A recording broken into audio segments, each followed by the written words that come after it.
Dear students, welcome to our YouTube channel biology by Deepak Nain. और जैसा कि आप जानते हैं, हम आपके लिए असर्शन रीजन क्वेश्चंस की एक सीरीज लेके आए हैं, जिसके अंदर हम हर चैप्टर से 12th क्लास की जो एनसीईआरटी बायोलॉजी बुक है उसके हर चैप्टर से हम 1 to 15 क्वेश्चंस हैं वो सॉल्व करते हैं। और साथ में आपको इन क्वेश्चंस को जो एक ट्रिक रहती है सॉल्व करने की वो भी समझाई जाती है। और एक सबसे बड़ा जो डर रहता है इन क्वेश्चंस को लेके, वो भी आपका इस सीरीज में टोटली दूर किया जाएगा। तो इसमें हम क्या समझेंगे कि कम टाइम में आप क्वेश्चन के आंसर को अच्छे से कैसे अप्रोच कर सकते हो। और इससे पहले हमने मेनली 2 चैप्टर हैं न्यू एनसीईआरटी के बेस पे यदि बात करें, chapter first sexual reproduction in flowering plant and जो ह्यूमन रिप्रोडक्शन है चैप्टर 2 के असर्शन रीजन क्वेश्चन हैं वो सॉल्व कर ली हैं। इसके वीडियो के डिस्क्रिप्शन बॉक्स में उस प्लेलिस्ट का लिंक भी आपको दे दिया जाएगा। और आज का जो हमारा चैप्टर रहेगा वो चैप्टर थर्ड है, जो है रिप्रोडक्टिव हेल्थ। आज हम इस चैप्टर के क्या करेंगे, 1 to 15 एमसीक्यू या फिर जो असर्शन रीजन बेस्ड क्वेश्चंस हैं वो हम स्टडी करेंगे। तो सबसे पहले हम शुरू कर लेते हैं द वेरी फर्स्ट क्वेश्चन से। और उससे पहले भी आपको हर एक जो असर्शन रीजन क्वेश्चन हैं, जैसे सीबीएसई बोर्ड एग्जाम में आपसे जो 12th क्लास के अंदर पेपर पैटर्न रहता है, क्वेश्चन नंबर 13 to 16 क्वेश्चंस होते हैं असर्शन रीजन के रहते हैं। और उनके अंदर हर एक के अंदर आपको स्टेटमेंट नहीं दी जाती कि वे जो ये जो ऑप्शन नहीं मिलेगी। हालांकि हर क्वेश्चन में आपको असर्शन एंड रीजन की स्टेटमेंट जरूर दी जाती है। तो ये स्टेटमेंट है आपको ऑप्शंस की, वो एक साथ ही दे दी जाती हैं। तो इन स्टेटमेंट का आपको सबसे बड़ा ध्यान क्या रखना है, वीडियो की ही शुरुआत में मैंने फर्स्ट 2 पार्ट्स में भी डिस्कस किया था कि इनमें ही आपको एग्जैक्ट आइडिया लगा लेना है। जैसे कि असर्शन और रीजन में हमने क्या समझना है। यदि असर्शन हमारा पॉइंट है, सबसे पहले हमने मिस्टेक ढूंढनी होती है स्टेटमेंट के अंदर। यदि कोई भी हमको फॉल्स स्टेटमेंट पता लगती है यहाँ पे, तो असर्शन रीजन आपके ट्रू एंड फॉल्स क्वेश्चन जो आते थे पहले एग्जाम्स के अंदर, उनके ऊपर बेस्ड ही ये असर्शन रीजन क्वेश्चन होते हैं। यदि हमको फॉल्स स्टेटमेंट का पता लग जाता है, जैसे यदि हमको पता लग जाए असर्शन में, असर्शन की स्टेटमेंट में कोई ना कोई फॉल्ट हमको मिला है, कोई फॉल्स कुछ कॉन्सेप्ट हमको मिला है, तो हम सीधा डी ऑप्शन की तरफ अप्रोच करेंगे। उसके बाद यदि हमको रीजन में कुछ फॉल्स स्टेटमेंट लगी है, तो हम सी ऑप्शन की तरफ अप्रोच करेंगे। और उसके बाद यदि दोनों स्टेटमेंट ट्रू हैं और ट्रू लगा के, दोनों ट्रू यदि हमको पता लग जाता है और बीच में बिकॉज लगा के फर्स्ट स्टेटमेंट लिख दी, उसके बाद बिकॉज लगा के सेकंड स्टेटमेंट का कोई लॉजिक बन रहा है, फर्स्ट स्टेटमेंट के साथ हम ये समझें कि क्योंकि लगा के, और साथ में रीजन की स्टेटमेंट जब हम पढ़ते हैं और उनके बीच में कुछ लग रहा है कि भाई एक्सप्लेनेशन दी जा रही है प्रॉपर रीजन के अंदर किसकी, असर्शन नाम की स्टेटमेंट की, तो हम मान सकते हैं कि हमारा जो ऑप्शन ए है वो ठीक रहता है, जिसके अंदर असर्शन एंड रीजन दोनों ट्रू होते हैं और रीजन क्या है, करेक्ट एक्सप्लेनेशन है। लेकिन यदि दोनों स्टेटमेंट ठीक हैं लेकिन दोनों अलग अलग कॉन्सेप्ट से हैं, आपको पता है कि वे अलग अलग कॉन्सेप्ट से हैं, या फिर एक ही कॉन्सेप्ट से हैं लेकिन रीजन लॉजिकल नहीं लगता है आपको, या फिर बिकॉज लगा के है, आप एक लॉजिकल या फिर कंक्लूजन तक नहीं पहुंच पा रहे हैं, तो आप ऑप्शन बी के साथ चले जाएंगे। तो ये आपको माइंड में पहले से क्लियरिटी होना बड़ा जरूरी है कि आपको ऑप्शन किस तरीके से सेलेक्ट करने हैं। सबसे बड़ा कंफ्यूजन इन ऑप्शंस पे रहता है कि कौन सा ऑप्शन करेक्ट रहेगा। और इसमें आपको सबसे पहले मैंने ट्रिक यही देखी कि फॉल्स को आप ढूंढो सबसे पहले। फॉल्स यदि आपको मिलती हैं स्टेटमेंट, उसके बाद आते हैं हम ट्रू पे, और ट्रू में भी फिर लॉजिकली ढूंढा जाता है बिकॉज लगा के आइडिया। जैसे हम इंग्लिश में क्लास वगैरह पढ़ते हैं, लिंकर्स पढ़ते हैं, दो स्टेटमेंट को आपस में जोड़ते हैं, ऐसे ही बिकॉज लगा के हमको स्टेटमेंट को जोड़ के और उसका एक लॉजिक समझना होता है, तो हम आंसर तक इजीली पहुंच सकते हैं।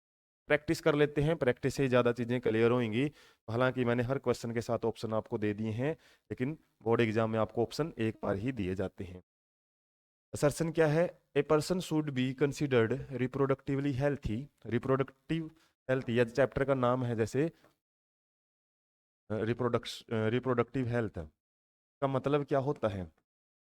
यदि कोई भी पर्सन, मेनली रिप्रोडक्टिव से रिलेटेड हम बात करें, तो उसके जो रिप्रोडक्टिव ऑर्गन्स हैं, रिप्रोडक्टिव ऑर्गन्स वो क्या हैं, नॉर्मल हैं या फिर नॉर्मली फंक्शन करते हैं, फुली मैच्योर हैं, तो उससे रिलेटेड रहता है कॉन्सेप्ट, लेकिन इसकी एक वाइड टर्म रहती है जो WHO ने दी है। उसमें हम क्या पढ़ते हैं कि पर्सन केवल रिप्रोडक्टिवली हेल्थी में हम केवल उसके रिप्रोडक्टिव पार्ट से नहीं लेंगे, इसके अलावा वो सोशली, इमोशनली और इसके अलावा वो फिजिकली भी हेल्थी रहना चाहिए। तो इसमें वो स्टेटमेंट ही दी हुई है, चैप्टर की शुरुआत में ही स्टेटमेंट है, उसी से आपका एक क्वेश्चन बना हुआ है। A person should be considered reproductively healthy if they have healthy reproductive organs but are emotionally imbalanced। एक वर्ड में थोड़ा सा इसने चेंज कर दिया है, होना क्या चाहिए था, बैलेंस्ड होना चाहिए था, बैलेंस्ड। लेकिन यहाँ पे क्या है, वो इम्बैलेंस्ड कंडीशन है, वो आपको देखने को मिली है। लेकिन यहीं से हमारा जो असर्शन है वो फॉल्स हो चुका है, हमको पढ़ने की जरूरत नहीं है, हमारा जो ऑप्शन है वो सीधा करेक्ट हो जाता है। हालांकि रीजन में this statement about the reproductive health was given by WHO। तो स्टेटमेंट गलत है, तो WHO ने तो ये स्टेटमेंट दी ही नहीं है, इस वजह से हम मान सकते हैं कि दोनों ही वैसे फाल्स हैं। लेकिन ये असर्शन भी आपने ढूंढ लिया फाल्स है, तो रीजन पढ़ने की जरूरत नहीं है। तो यहाँ पे हमारा डी आंसर है वो करेक्ट रहेगा। नेक्स्ट हम बढ़ते हैं क्वेश्चन नंबर सेकंड की तरफ। A family planning is an action plan to attain reproductive health among people. तो जो फैमिली प्लानिंग है वो गवर्नमेंट के द्वारा क्या किए जाते हैं, अवेयरनेस प्रोग्राम है वो लॉन्च किए जाते हैं, जिसके अंदर लोगों को अवेयर किया जाता है, किसके लिए, टू अटेन रिप्रोडक्टिव हेल्थ, ताकि से ज़्यादा लोग हैं रिप्रोडक्टिवली हेल्थी रहें, एक रिप्रोडक्टिव हेल्थी सोसाइटी को बनाया जा सके। ये बात ठीक है। Improved programmes covering reproduction health related areas were propagated by RCH। RCH means reproductive and child health care, एक वो रहती है, हम बोल सकते हैं डिपार्टमेंट ऑफ इंडिया का एक स्पेशली एक अलग से डिपार्टमेंट बना हुआ है जो क्या करता है, लोगों को इसके बारे में अवेयर करता है। तो रिप्रोडक्टिव एंड चाइल्ड हेल्थ से रिलेटेड इसकी फुल फॉर्म रहती है। तो ये बात ठीक है कि ये इम्प्रूव्ड जो प्रोग्राम्स हैं वो रिप्रोडक्शन रिलेटेड एरियाज को कवर करते हैं, और RCH इसको इंडिया में क्या करता है, वो टाइम टू टाइम इनकी अपडेशन वगैरह है वो करता है, अवेयरनेस का काम करता है। असर्शन भी हमारा ठीक है और रीजन भी क्या है, ठीक है।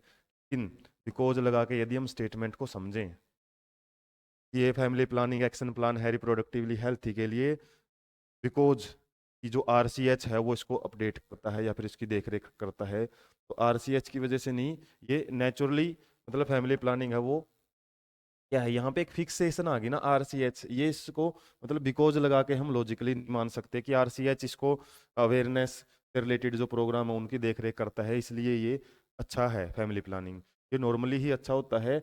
और यदि हम मान सकते कि भाई ये अवेयरनेस क्रिएट करता है फैमिली प्लानिंग वगैरह जो प्रोग्राम है, फिर हम मान सकते थे कि रीजन करेक्ट है कि RCH की वजह से हम इसको लॉजिकली बिकॉज में नहीं लेके जा सकते, इसलिए हमारी जो बी स्टेटमेंट है वो ठीक रहती है। ये स्टेटमेंट जो बिकॉज लगा लॉजिक बनाएंगे तभी हम एक ही तरफ अप्रोच करेंगे, ठीक दोनों स्टेटमेंट जब आ जाती हैं उस केस में, तो यहाँ पे आपका बी आंसर है वो ठीक रहेगा। उसके बाद थर्ड क्वेश्चन है, असर्शन में है reproductive and child health care, यह अभी फुल फॉर्म मैंने बताई थी RCH की है, child health care programmes is for reproduction related areas. Reproduction related areas मतलब जगह नहीं है, एरियाज मतलब अलग अलग फील्ड, रिप्रोडक्शन से रिलेटेड कोई भी जो प्रॉब्लम्स हैं, मैटर्स हैं, जितने इशू हैं, जितनी डिजीज हैं, उनसे रिलेटेड एरियाज को कवर करता है ये। It deals with creating awareness among various reproduction related expect, ये क्या करता है, अवेयरनेस क्रिएट करता है। तो यदि हम दोनों स्टेटमेंट हालांकि ठीक हैं और बिकॉज लगा के इसको समझें कि reproductive health research care programme किसके लिए है, रिप्रोडक्शन रिलेटेड एरियाज के लिए, वो पीछे वाली स्टेटमेंट में थोड़ा सा जो कंफ्यूजन था वो यहाँ से क्लियर है, स्टेटमेंट को थोड़ा अच्छे से दिया हुआ है। बिकॉज लगा के यदि हम स्टेटमेंट करें, because it deals with creating awareness among various reproduction related जो अलग अलग रिप्रोडक्शन से रिलेटेड अलग क्या होते हैं, एक्सपेक्ट पहलू होते हैं, उनसे रिलेटेड अवेयरनेस क्रिएट करता है, ये हम मान सकते हैं।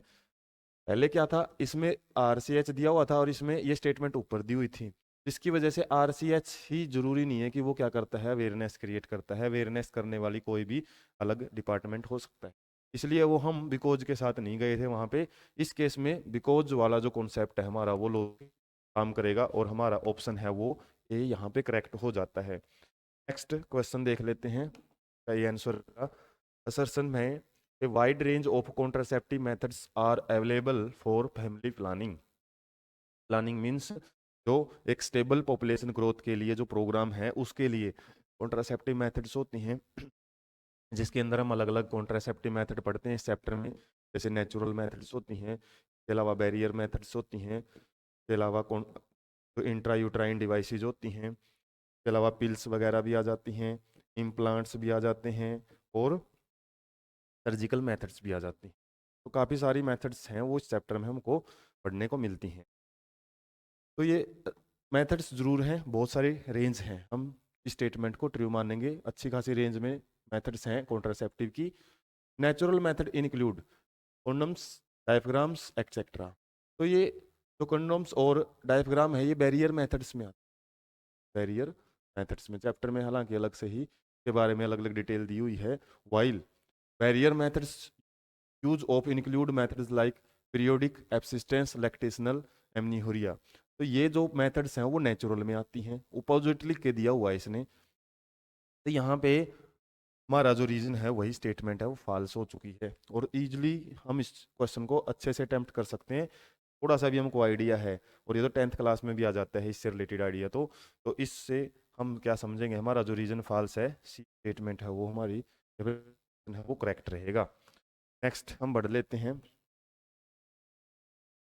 Question number 5। Assertion introduction of sex education in school should be encouraged. Sex education का जो स्कूल के अंदर जो एक प्रकार से हम बोल सकते हैं जो उसको हम थ्योरी के अंदर समझाते हैं तो वो ज़रूरी है। यहाँ पे ये बोला हुआ है कि introduction of sex education important है स्कूल एजुकेशन के अंदर। क्यों है, रीजन इसने क्या बोला है, this will encourage children to believe in myths about the sex related aspect. Myths क्या होते हैं, मिथ्स होते हैं हमारे जो कुछ ओल्ड जो एक हिसाब से हम सुनते आ रहे हैं कुछ चीज़ें, या फिर हम बोल सकते हैं को रूढ़िवादी जो पहले से सुनते आ रहे बातें हैं। और बहुत सारी क्या होती हैं, फॉल्स स्टेटमेंट होती हैं, गलत स्टेटमेंट्स होती हैं। और इनको दूर करने के लिए सेक्स एजुकेशन की जरूरत होती है, ना कि इसको बिलीव रखने के। यदि आ जाता ना रिमूव मिथ्स सेक्स अब रिलेटेड एस्पेक्ट से रिलेटेड, यदि हम मिथ्स को रिमूव करते हैं तो हमारा रीजन सही माना जाता। बिलीव करना नहीं सिखाता है सेक्स एजुकेशन, ये आपको लॉजिकली साइंटिफिकली चीज़ों को समझना सिखाता है और मिथ्स को दूर करते हैं। हमारे माइंड में जो भी अलग अलग अवधारणाएं होती हैं किसी भी चीज़ से रिलेटेड वो दूर करता है। इसलिए यहाँ पे वो फॉल्स हो चुका है और हमारी जो स्टेटमेंट है वो ही यहाँ पे सही रहेगी। इस तरीके से आपको समझना है कि गलती ढूंढते ही आपका आंसर है वो ठीक हो जाता है। तो इसके अंदर यदि आप एक्सप्लेनेशन पढ़ना चाहो तो वो काफ़ी सारी एक्सप्लेनेशन इसमें दी हुई हैं, वो आप अपने हिसाब से पढ़ सकते हो। लेकिन क्वेश्चन मेन क्वेश्चन है आपका जो अप्रोच करवाना है। तो अमीनोसेंटेसिस इज ऑफन मिस एम्प्लॉयड। अमीनोसेंटेसिस क्या होती है, वो ज़्यादातर मिसयूज उसका किया जाता है।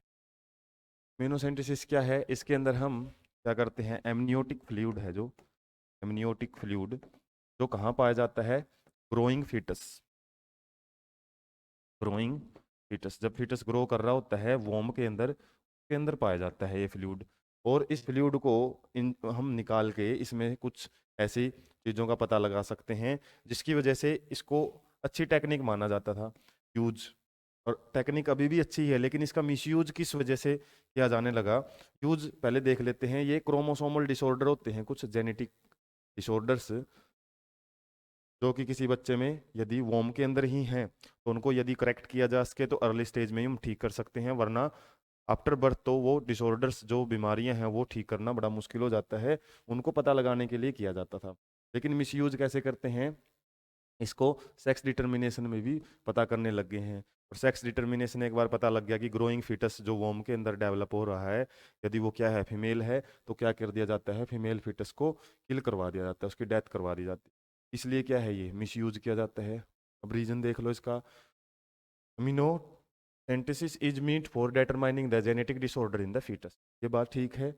लॉजिक है, but it is being used to determine the sex of the foetus. Foetus का सेक्स डिटरमाइन करने के लिए इसको हम यूज करते हैं, जिसकी वजह से कुछ जो सोसाइटीज हैं, कुछ जो पिछड़े वर्ग हम जिसको बोलते हैं, लोअर एजुकेशन की वजह से जो क्या करते हैं, फीमेल फिटिसाइड्स को जो रीजन है वो बनते हैं, फीमेल फीटस उसको किल करवा देते हैं, जिसकी वजह से ये मिसयूज की जाती है।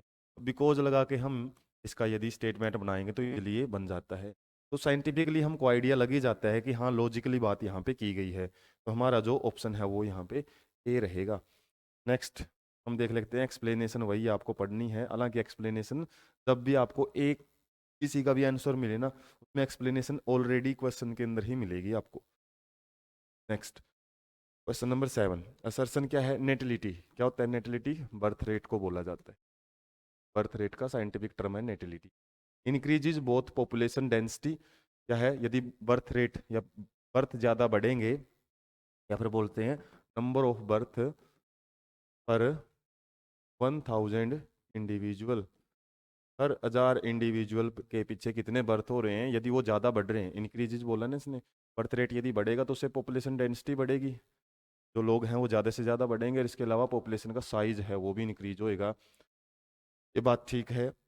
Reason, natality increases the number of individual in an year by birth. Birth की वजह से जो नंबर बढ़ता है ऑर्गेनिजम्स का उसको बढ़ा देती है।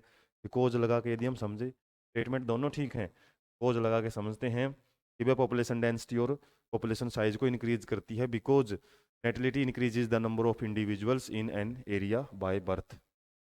जाहिर सी बात है, बर्थ बाय बर्थ एरिया है वो, या बाय बर्थ जो नंबर है उसको बढ़ा देती है। तो हमारा जो आंसर है वो ऑप्शन ए है, वो ठीक रहेगा। उसके बाद हम नेक्स्ट क्वेश्चन की तरफ बढ़ते हैं। हालांकि इस चैप्टर से इजी क्वेश्चन ही बनेंगे और ज़्यादातर डायरेक्ट क्वेश्चन ज़्यादा रहते हैं। स्टेटमेंट यदि आपको पता है ना इस क्वेश्चन के अंदर, इजीली ऑप्शन है वो इजीली करेक्ट कर सकते हो। तो असर्शन क्या है, सहेली the new oral contraceptive for females. सहेली क्या है, हमारी जो CDRI है, central drugs research institute Lucknow के अंदर, उसने एक ओरल कॉन्ट्रासेप्टिव जो पिल है को डिस्कवर किया है, और NCERT में इसके बारे में भी एक्सप्लेनेशन है। कंटेन्स ए स्टीरोइडल प्रिपरेशन। ये स्टीरोइडल जो हार्मोन्स हैं ये क्या करते हैं, एनहेंस करते हैं मेटाबॉलिज्म को, और कुछ इनके साइड इफेक्ट भी रहते हैं, इसलिए स्टीरोइड की जगह नॉन स्टीरोइडल है ये। नॉन स्टीरोइडल का ज़्यादातर जो ड्रग्स है उनमें कोशिश की जाती है कि नॉन स्टीरोइडल उनको प्रिपेयर किया जा सके, ऐसे कोई भी जो उसके केमिकल यूज ना किए जा सकें जो क्या करें, जो बॉडी मेटाबॉलिज्म को एनहेंस ज़्यादा करें और साइड इफेक्ट क्रिएट करें। तो ये एक नॉन स्टीरोइडल है, नॉन स्टीरोइडल पिल है जो एनहेंसमेंट का काम नहीं करती है। तो हालांकि यहाँ पे स्टेटमेंट हमारी असर्शन ही फाल्स हो जाती है, और इसके बारे में अच्छी एक्सप्लेनेशन है NCERT में, डायरेक्ट है बिल्कुल। आपको इससे रिलेटेड यदि इन्फॉर्मेशन पता है तो आप इजीली इसको अटेम्प्ट कर सकते हो। और ये कैसी है, वंस इन ए वीक, या टैबलेट है, यहाँ पे वंस इन ए डे लिखा हुआ है ना, कैसी टैबलेट है, वंस इन ए वीक, में एक बार लेने वाली टैबलेट है, ये भी आपको याद रख सकते हो। यदि अगली बार यदि वन से इन ए वीक यहाँ पे आ जाए तो वहाँ से भी आप इसका आइडिया ले सकते हो कि स्टेटमेंट हमारी ये वीक के साथ ट्रू होती, और असर्शन यदि फाल्स है तो फिर हम कोर स्टेटमेंट पढ़ने की जरूरत ही नहीं है, तो हमारा जो डी है वो ऑप्शन यहाँ पे करेक्ट रहेगा। नेक्स्ट पढ़ लेते हैं एक्सप्लेनेशन जो दी है। इस आंसर्स का देने का मतलब ये है कि आप एक्सप्लेनेशन है वो समझ को, कोई साइंटिफिक वर्ड है, हालांकि साइंटिफिक वर्ड मैंने इसमें बता दिए, नॉन स्टीरोइडल प्रिपरेशन होती है और वंस इन ए वीक को यूज किया जाता है सब। नेक्स्ट क्वेश्चन देख लेते हैं, क्वेश्चन नंबर 9। असर्शन क्या है, rapid decline in death rate MMR IMR have lead to staggering rise in. Rapid in decline means बहुत तेजी से गिरावट, इसके अंदर डेथ रेट के अंदर, डेथ रेट को हम मोर्टिलिटी भी बोलते हैं, मोर्टिलिटी। और MMR का मतलब होता है मैटरनल मोर्टिलिटी रेट, आर मतलब रेट, और आई का मतलब है इन्फेंट मोर्टिलिटी रेट। तो ये क्या बोला आपसे कि डेथ में, और खासकर किन दो डेथ रेट में, MMR और IMR की जो डेथ रेट्स हैं उसमें जो डिक्लाइन हुआ है, जो डिक्रीज हुआ है ना, उसकी वजह से पॉपुलेशन में बहुत ज़्यादा, स्टैगरिंग मींस अनबिलीवेबल, जो अनइमेजिनेबल बोल सकते हैं, जिसकी हम इमेजिनेशन नहीं कर सकते थे, उतना ज़्यादा पॉपुलेशन इंक्रीज देखने को मिला है। किनकी वजह से? ये दो फैक्टर है जो वो कम होने की वजह से। क्योंकि पहले क्या रहता था, जब अच्छी खासी जो मेडिकल फैसिलिटीज़ नहीं रहती थी, किस टाइम की बात यदि हम करें, हमारे जो इंडिपेंडेंस के टाइम की बात करें 1947 के आसपास, तो इंडिया की पॉपुलेशन वो 35 करोड़ के आसपास थी। तो उस टाइम क्या रहता था, ज़्यादातर केसेस डिलीवरी के टाइम, क्योंकि एक बड़ी ही क्रिटिकल फेज रहती है डिलीवरी, या फिर जो लास्ट ट्राइमेस्टर होता है, जब डिलीवरी के आसपास का जो टाइम रहता है, उस केस में इन्फेक्शन वगैरह की वजह से, या फिर अच्छे से जो मेडिसिनल फैसिलिटीज़ ना मिलने की वजह से बहुत ज़्यादा चांसेस रहते थे मदर की डेथ के, और चिल्ड्रंस या फिर जो इन्फेंट्स हैं उनकी डेथ के। और यही एक रीज़न रहता था उस टाइम, जो नंबर ऑफ इंडिविजुअल्स थे, नंबर ऑफ इंडिविजुअल्स या चिल्ड्रंस थे, उनकी ज़्यादा डिमांड की जाती थी फैमिली के अंदर। और क्या हुआ, 1947 जैसे उस टाइम पॉपुलेशन भी हमारी क्या थी, 35 करोड़ के आसपास थी। लेकिन यदि हम ये बोल रहे हैं ना कि स्टैगरिंग राइज, अनइमेजिनेबल जो राइज है वो कैसे हुआ है, जैसे जैसे मेडिकल फैसिलिटीज़ वो बढ़ी हैं, उसकी वजह से क्या देखने को मिला, ये डेथ रेट है वो कम हो गई, जिसकी वजह से जो इंडिविजुअल्स हैं वो सरवाइव ज़्यादा से ज़्यादा करने लग गए, और इंडिविजुअल्स हैं पॉपुलेशन की वजह से या फिर रिप्रोडक्शन की वजह से वो बनते चले गए। और उसी का एक रीज़न हम देख पा रहे हैं कि हमारी जो पॉपुलेशन है इस टाइम 90, ये जो 2024 के टाइम, वो कितनी रहती है अभी, 142 करोड़ के आसपास पहुंच चुकी। और देख सकते हैं हम कितना टाइम्स यहाँ पे इंक्रीज देखने को मिला है, लगभग लगभग यदि आइडिया हम देखें, 4 टाइम्स इंक्रीमेंट यहाँ पे देखने को मिले हैं। एक अनइमेजिनेबल इसी को बोला गया है कि पॉपुलेशन राइज देखा गया है। सच एन अलार्मिंग ग्रोथ, ये जो चिंताजनक तरीके से जो पॉपुलेशन बढ़ती जा रही है, इसने क्या कर दिया है, एब्सोल्यूट स्कैर्सिटी, बहुत ज़्यादा कमी कर दी है किस चीज़ की, मोस्ट बेसिक रिक्वायरमेंट, जो हमारी बेसिक रिक्वायरमेंट है जैसे फूड है, शेल्टर है, उनकी भी आज कमी है वो देखने को मिलती है। सभी लोगों को ये चीज़ें नहीं मिल पा रही हैं पॉपुलेशन बढ़ने की वजह से। स्टेटमेंट दोनों ठीक हैं और लॉजिकल भी हैं दोनों। और यहाँ पे यदि हम बात करें कोज लगा के, या ऊपर वाली जो स्टेटमेंट है उसका रीजन बन पा रहा है, स्टैगरिंग मतलब अनइमेजिनेबल ढंग से वो बढ़ी है, बिकॉज ये अलार्मिंग ग्रोथ है, उसने कमी है वो बहुत ज़्यादा क्रिएट कर दी है। यदि ये बोल देता अलार्मिंग की बात ऊपर वाली स्टेटमेंट में, थोड़ा सा समझने की बात है इसमें, 19-21 का ही फर्क है ए और बी का आंसर आने में। अलार्मिंग वाला जो ये वर्ड है ऊपर यूज कर लेता कि ये चिंताजनक है, क्या पॉपुलेशन का इंक्रीज, क्योंकि इसने कमी है वो पैदा कर दी है, फिर तो हम रीजन है वो करेक्ट मान। लेकिन ऊपर वाले में तो इसने एक कॉन्सेप्ट दिया है कि डेथ रेट में कमी होने की वजह से जो पॉपुलेशन है वो अनइमेजिनेबल ढंग से बढ़ी है, और इसकी वजह से कमी जरूर हुई है। तो रीजन हम नहीं मान सकते इसका थोड़ा एग्जैक्ट कि भाई इसकी जो अलार्मिंग ग्रोथ की वजह से रीजन जो हमारी फूड एंड शेल्टर हैं वो इंक्रीज हुए हैं। अगल ऊपर वाला कॉन्सेप्ट एक अलग ढंग से पेश किया हुआ है, और यहाँ पे इसकी जो है वो नुकसान ज़्यादा बताया हुआ है। ऊपर बताया हुआ है कि ये अनइमेजिनेबल ढंग से बढ़ी है। तो इस तरीके से हम जो इसका जो आंसर है वो बी की तरफ ज़्यादा अप्रोच करेंगे, क्योंकि बिकॉज लगाने से लॉजिकल चीज़ें नहीं आएंगी। मैंने बताया है ये अलार्मिंग वाला जो कॉन्सेप्ट है ऊपर आ जाता ना, फिर ये बात हम मान सकते थे कि इसने रिक्वायरमेंट के लिए स्कैर्सिटी है, या जो हमारे बेसिक रिक्वायरमेंट है उनकी कमी है वो कर दी है। ऊपर थोड़ा सा एक आइडिया आप देखोगे तभी समझ सकते हो इसको, एक्सप्लेनेशन भी देख लो बाकी। There is a rapid decline in infant mortality rate, बिल्कुल ठीक है। The recent World Bank data puts MMR for India reported 2015 at 174 पर। ये हालांकि बताया है कि ये किस तरीके से हमारी कम हुई है, एमएमआर है, और which is a significant decline from 215 figures that was reported in two, ये 2010 हम बोल सकते हैं, 2010 के अंदर हमारे जो ये एमएमआर थी वो काफ़ी ज़्यादा थी, और जबकि 2015 में आते आते ये कितनी हो चुकी है, 174 हो चुकी है। और ये कितना बोल रहा है, 215 फिगर ज़्यादा थी, डिक्लाइन फ्रॉम, ये 215 थी उस टाइम, और अब कितनी रह चुकी है, 174 रह चुकी है, 174 रह चुकी है। तो डिक्लाइन तो हुआ है, और डिक्लाइन होने की वजह से इमेजिनेबल या फिर अनइमेजिनेबल हम बोलेंगे वो पॉपुलेशन इंक्रीज देखा गया है इस, लेकिन की वजह से कमी भी हुई है, लेकिन रीजन नहीं बन पा रहा है। रीजन का मैंने रीजन आपको बता दिया है, अलार्मिंग वाला पॉइंट है, यदि ऊपर आता ना फिर हम इसका रीजन बना सकते थे। उसके बाद नेक्स्ट क्वेश्चन देख लेते हैं, zero population growth should be achieved as early as possible to control human population. Zero population growth का मतलब क्या है, हमारे दो वाला जो फैमिली प्लानिंग है कि जैसे पेरेंट्स भी टू हैं और चिल्ड्रन भी टू हैं, जिसकी वजह से क्या है, पहले वाले इंडिविजुअल आगे वाले इंडिविजुअल सेम रहते हैं। इस केस का जो ग्राफ है वो देखते हैं हम, जब हम प्री रिप्रोडक्टिव फेज और रिप्रोडक्टिव फेज है ना, वो दोनों क्या होनी चाहिए, इक्वल होनी चाहिए। उसके बाद वाली स्टेज तो वो कम भी हो सकती है यदि, क्योंकि प्री रिप्रोडक्टिव के अंदर आ जाते हैं चिल्ड्रंस वगैरह और रिप्रोडक्टिव के अंदर आ जाते हैं पेरेंट्स वगैरह। तो यदि ये भी टू हैं ये भी टू हैं तो दोनों का इक्वल स्टेज रहनी चाहिए। इस टाइप के ग्राफ को हम क्या बोलते हैं, well shaped graph. Stable population growth को शो करता है ये।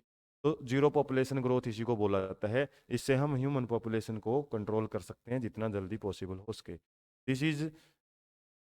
This age requires not two children per couples but a little more. क्या बोला है, टू चिल्ड्रन, हमने देखा ना, टू चिल्ड्रन होने चाहिए, इसमें बोला है ए लिटिल मोर, ज़्यादा ही होने चाहिए।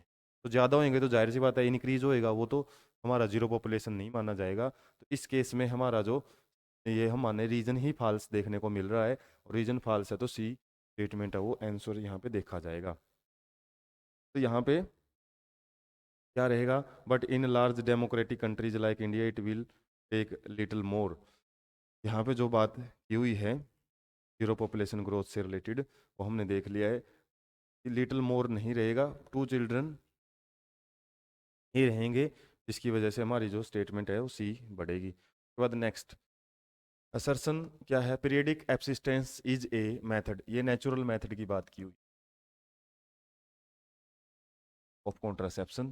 पीरियडिक एब्सिस्टेंस का मतलब क्या है, इसमें जो मेंस्ट्रुअल साइकिल है, मेंस्ट्रुअल साइकिल के अंदर एक टाइम रहता है 14 to 17 डेज, ये बहुत ज़्यादा फर्टाइल पीरियड रहता है, फर्टाइल पीरियड, इसका ध्यान रखा जाता है। और इस केस में क्या है, जो प्रेगनेंसी है या फिर जो फर्टिलाइजेशन है उसके चांसेस ज़्यादा से ज़्यादा रहते हैं, और इसको अवॉइड किया जाता है, अवॉइड किया जाता है पीरियडिक एब्सिस्टेंस में। एब्सिस्टेंस मीन्स अवॉइड किया जाता है, पीरियडिक का मतलब कुछ टाइम इंटरवल के टाइम जो कपल्स हैं वो अवॉइड करते हैं कोइटस से या इंटरकोर्स से, किस एज में, 17 to 27। यहीं पे जो आंकड़ा है वो गलत दिया हुआ है, कितना टाइम रहता है, ये लगभग 11 to 17 भी रहता है।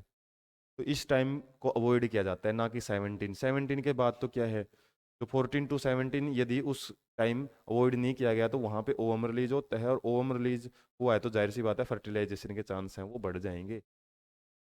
तो ये कॉन्ट्रासेप्टिव मेथड में तो आएगा नहीं फिर ये, तो हमारा ये वाला डाटा ही वो गलत दिया हुआ है। और it is very effective method, बहुत ज़्यादा इफेक्टिव नहीं होती है, 100% श्योर नहीं है इसमें बर्थ कंट्रोल में, चांसेस ऑफ फेलियर भी ज़्यादा रहते हैं। इस केस में हम, हमारी असर्सन है, हालांकि वही स्टेटमेंट फॉल्स हो गई है, रीजन तो ऑटोमेटिकली फॉल्स वैसे दिया भी हुआ है, तो हमारा जो डी है वो ऑप्शन यहाँ पे ठीक चला जाएगा। तो हमने फॉल्स स्टेटमेंट ढूंढ ली, उसके बाद ज़्यादा टाइम नहीं लगा। नेक्स्ट देख लेते हैं, there is a chance of fertilisation during 10 to 17 days, आ गया ना वो 11 to 17 या फिर 10 to 17 डेज ऑफ मेंस्ट्रुअल, उस केस में फर्टिलाइजेशन के चांसेस ज़्यादा रहते हैं। इसे मिलता जुलता क्वेश्चन है, रीजन बोल रहा है ovulation occurs during these age. Ovulation मैंने बताया था अभी, ओवम रिलीज होता है इस टाइम में, ओवम रिलीज है तो फर्टिलाइजेशन के चांसेस भी ज़्यादा हैं।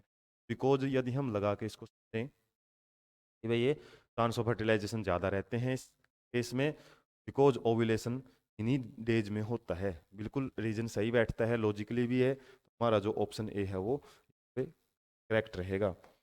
नेक्स्ट देख लेते हैं क्वेश्चन नंबर, हालांकि ये एक्सप्लेनेशन है, हालांकि ए हमने कर ही लिया, ए के लिए कोई एक्सप्लेनेशन की असर्शन क्या है, contraceptives are, birth control method का ही जिक्र है, to prevent unwanted pregnancy. Unwanted pregnancies क्या रहती हैं, जो अनप्रोटेक्टेड इंटरकोर्स के लिए हो जाती के टाइम हो जाती हैं, तो उससे बचने के लिए हम यूज करते हैं birth control methods. Unwanted pregnancies can only be prevent by using oral contraceptive. Oral contraceptive क्या होती हैं, इसके अंदर पिल्स आ जाती हैं, pills a once in a day भी आती हैं और वंस ए वीक, हमने जैसे सेली टेबलेट या पिल्स वगैरह पढ़ी थी, PDRI central drug research institute के द्वारा जो बनाई गई है। तो ये ओरल है, इसके अलावा और भी होती हैं, कुछ इम्प्लांट्स वगैरह भी होते हैं, कोऑपरेटिव वगैरह भी होती हैं, काफ़ी सारी चीज़ें हैं, जरूरी नहीं है ओनली, ओनली ने ही हमारी जो स्टेटमेंट है वो रीजन वाली स्टेटमेंट उसको फॉल्स कर दिया, हालांकि दर्शन यहाँ पे ठीक है। हमारा जो सी ऑप्शन है वो ठीक रहेगा। तो इसका एक्सप्लेनेशन यदि आप पढ़ो तो इसमें यही है, आईयूडी भी होती हैं, बैरियर मेथड्स भी हैं, ओरल कॉन्ट्रासेप्टिव उन्हीं में से एक है, इंजेक्टेबल्स भी होती हैं, इंजेक्शंस वगैरह लगाए जाते हैं, इम्प्लांट्स भी होती हैं, काफ़ी सारी मेथड है, ओनली नहीं है। तो यहीं से हमारा जो ऑप्शन है वो 1 मिनट में सॉल्व हो जाता है। Next, barrier methods prevent physical meeting of sperm and ovum. Sperm and ovum को वो फिजिकली मीट करने से रोकते हैं, बैरियर मतलब एक रुकावट का काम करते हैं। This prevents conception. कॉन्सेप्शन और कॉन्ट्रासेप्शन में देख लो कितना फर्क है स्पेलिंग में। कॉन्ट्रासेप्शन, कॉन्ट्रासेप्शन क्या होते हैं, बर्थ कंट्रोल मेथड, मतलब फर्टिलाइजेशन का अपोजिट होता है। और ये देखो ये कॉन्सेप्शन है वो फर्टिलाइजेशन के लिए वर्ड यूज किया जाता है, प्रेगनेंसी के लिए। तो ये दोनों वर्ड मिलते जुलते जरूर हैं लेकिन एक दूसरे के जस्ट अपोजिट हैं। और दिस प्रिवेंट कॉन्सेप्शन, ये फर्टिलाइजेशन को रोकता है, ये बात भी ठीक है। पोज लगा के यदि हम समझें फिर भी, barrier method prevent physical meeting of sperms and ovum because this prevent conception, बिल्कुल इजीली लॉजिक बन रहा है कि ये प्रेगनेंसी या फर्टिलाइजेशन को रोकते हैं, ये बैरियर मेथड्स क्या करते हैं, फिजिकल मीटिंग वगैरह है उसको ही करते हैं। तो लॉजिक बन रहा है जिसकी वजह से हमारा ऑप्शन ए है वो यहाँ पे करेक्ट हो जाएगा। बैरियर मेथड्स में क्या आते हैं, diaphragm, cervical caps, male condoms, female condoms and spermicidal foams, पंजीज, फिल्म वगैरह है, ये आती हैं। तो इस तरीके से हम आगे बढ़ लेते हैं। लास्ट क्वेश्चन रहेगा आज के सेशन का, reusable contraceptives are not full proof method of contraception. Reusable जो मेथड्स यूज की जाती हैं वो full proof method, full proof हम बोल सकते हैं। रीयूजेबल मतलब जैसे डायफ्रागम है, इसके अलावा वॉलेट्स है, तो बैरियर मेथड्स में ही आती हैं। बैरियर मेथड्स में ज़्यादातर फीमेल्स के द्वारा यूज की जाती हैं, तो ये रीयूजेबल होती हैं। कंडोम्स वगैरह है वो तो क्या है, वो डिस्पोजल टाइप में रहते हैं, रीयूजेबल नहीं होते। लेकिन जो ये रीयूजेबल है ना वो फुल प्रूफ मेथड नहीं है कॉन्ट्रासेप्शन का, कुछ ना कुछ चांसेस रह सकते हैं। क्या है, diaphragm, cervical caps and vaults are barrier methods which prevent conception by blocking entry of sperms through and they are re. ये बात क्या है, रीजन में इसने क्या बोला है कि जो भी हमारा बैरियर मेथड है उसको इसने एक्सप्लेन नहीं किया है। ये डायफ्रागम है और सर्विकल कैप्स और वॉलेट्स हैं, बैरियर मेथड्स में आते हैं और ये फिजिकली मीट को रोकते हैं। और रीयूजेबल होने की वजह से क्या है, ये not full proof method of contraception. Because यदि हम समझें, इसमें लगाएं स्टेटमेंट दोनों ठीक हैं, बिकॉज लगा के यदि हम समझें, ये फुल प्रूफ मेथड इसलिए नहीं है क्योंकि ये मेथड इसमें आ जाती हैं। तो ये यहाँ पे हम बिकॉज लगा के स्टेटमेंट को करेक्ट नहीं मान सकते। क्यों नहीं मान सकते, क्योंकि इसके अंदर यदि ये रीयूजेबल का कोई कॉन्सेप्ट बताता कि जो क्लीनिंग वगैरह है इन डिवाइसेस की अच्छे से हो तभी ये फुल प्रूफ में आएंगे, और क्लीनिंग है वो जो अच्छे से नहीं हो पाएगी जिसकी वजह से वगैरह है या फिर जो कुछ बचा हुआ जो सीमन पार्ट है वो हो सकता है कॉन्ट्रासेप्शन वगैरह है वो में अच्छा फुल प्रूफ मेथड में ना आए। तो जिसकी वजह से हम समझ सकते हैं कि फुल प्रूफ मेथड क्यों बोलते हैं इनको, उसका रीजन ये रहना चाहिए था कि क्लीनिंग प्रॉपर नहीं होगी इसलिए नॉट फुल प्रूफ है, ना कि ये कि डेफिनेशन है इसकी। जो डेफिनेशन ही दी है ना रीजन में तो इसने, तो डेफिनेशन से हम ये नहीं मान सकते कि एक नॉट फुल प्रूफ है। नॉट फुल प्रूफ का रीजन या क्लीनिंग प्रॉपर नहीं है तभी नॉट फुल प्रूफ। जैसे दोनों स्टेटमेंट ठीक जरूर हैं, रीजन को हम एक्सप्लेनेशन में नहीं लेके जा सकते, इसलिए हमारा जो बी आंसर है या बी ऑप्शन है वो यहाँ पे करेक्ट रहेगा। तो इस तरीके से यही है, reusable contraceptives do not guarantee prevention from accidental pregnancy. Accidental pregnancies means यही है किसी वजह से, जैसे डायफ्रागम है, सर्विकल कैप्स हैं, ये ब्रेकिंग वगैरह हो जाती है इनके अंदर जिसकी वजह से हो सकता है सीमन है वो लीक आउट कर जाता है वेजाइना में। तो ये भी प्रॉब्लम ये यहाँ पे देखी जा सकती, क्लीनिंग के अलावा भी यदि हम देखें, क्योंकि रियूजेबल है जाहिर सी बात है बार बार यूज की जा रही हैं जिसकी वजह से इनके ब्रेकिंग वगैरह के चांसेस भी बढ़ जाते हैं। तो इसी रीजन की वजह से हम इसको क्या है, हम रीजन नहीं मान सकते ये, क्योंकि ये सिंपल डेफिनेशन ही थी। और जो ये रीजन बताए हैं ना, ये रीजन आपके यहाँ मिलते तो हम एक ही तरफ अप्रोच, थोड़ा सा ही फर्क पड़ जाता है कई बार ए और बी को सिलेक्ट करते टाइम, और वहाँ पे बिकॉज भी आप लगा देते हो तो कई बार तो आंसर इजीली आ जाता है, और कई बार थोड़ा सा आपको समझने के हिसाब से देना पड़ता है जवाब। फाल्स के बाद तो आपको देखने की जरूरत ही नहीं रहती। तो इस तरीके से जो कुछ आपको जो ट्रिक्स हैं जो आपको काम आ सकती हैं जल्दी क्वेश्चंस को अटेम्प्ट करने के लिए, क्योंकि ये भी 1 मार्क क्वेश्चन ही होते हैं, इस पर आप ज़्यादा टाइम वेस्ट करे बगैर आप इजीली, आपको लगता है स्टेटमेंट को फाल्स तो पढ़ लिया आपने फिर तो कोई सोचने की ज़रूरत नहीं है। यदि आप ए और बी पे थोड़ा सा कन्फ्यूज हो जाते हो तो ये बिकॉज वाला कॉन्सेप्ट लगा के देख सकते हो, और थोड़ा सा भी यदि आपको आइडिया लग जाता है और लगाते ही लॉजिक बन जाता है, मैक्सिमम केस में तो नहीं बनता दिखे तो बी की तरफ आप अप्रोच कर सकते हो। इस तरीके से हमने आज चैप्टर 3 के असर्शन रीजन क्वेश्चन सोल्व किए हैं। इसी सीरीज को हम आगे बढ़ाते हुए जो क्वेश्चन चैप्टर 4 है और हमारे जो नेक्स्ट चैप्टर्स रहेंगे उनकी भी वीडियोज आपको कंटिन्यूसली चैनल पे मिलेंगी। तब तक आप चैनल के साथ कंटिन्यू रहें, सब्सक्राइब रखें और वीडियो को अपने ज़्यादा से ज़्यादा दोस्तों तक शेयर करें ताकि उनका भी बेनिफिट हो सके। Thank you so much.